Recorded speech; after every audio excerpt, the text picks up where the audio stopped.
Researchers believe a drug used to treat obesity and type 2 diabetes could also help slow the ageing process.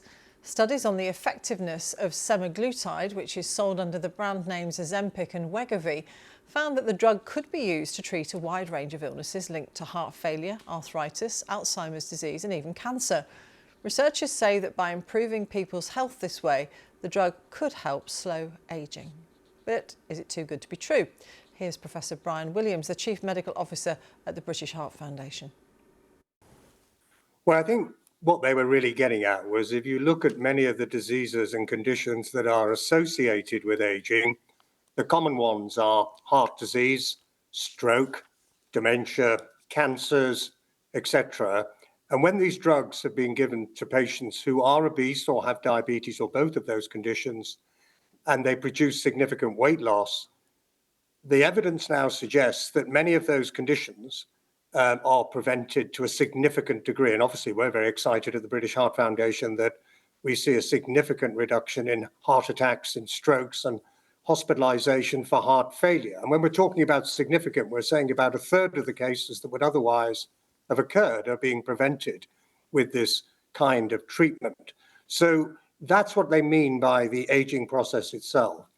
Going beyond that, there has been an argument at the meeting or a discussion at the meeting about whether all of the benefit associated with the weight loss generated by these treatments, is that the main cause of the benefit, or are there other effects of the treatments themselves by binding to the receptor the drug binds to?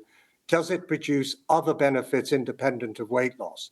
And they come to that conclusion because when they look at patients who don't lose as much weight as other patients, many of those patients have still seen the same level of benefit, particularly in terms of reducing heart disease and stroke. So why is it happening if it looks like even in some cases the weight is not coming down very much? And I think there are a number of reasons for that. We know that when you are overweight and if you lose weight, and if you particularly lose weight with these drugs, they modify your appetite, and not only for food, but it seems like you may reduce your intake of alcohol. You may also, if you smoke, reduce your smoking habit.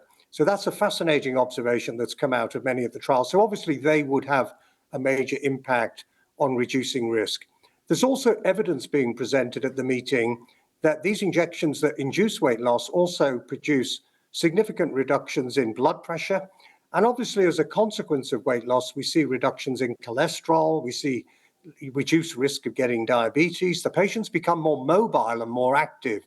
So there are many facets, all of those things, stopping smoking, reducing alcohol intake, reducing weight, becoming more active, taking more exercise in of themselves will help reduce the burden of cardiovascular disease.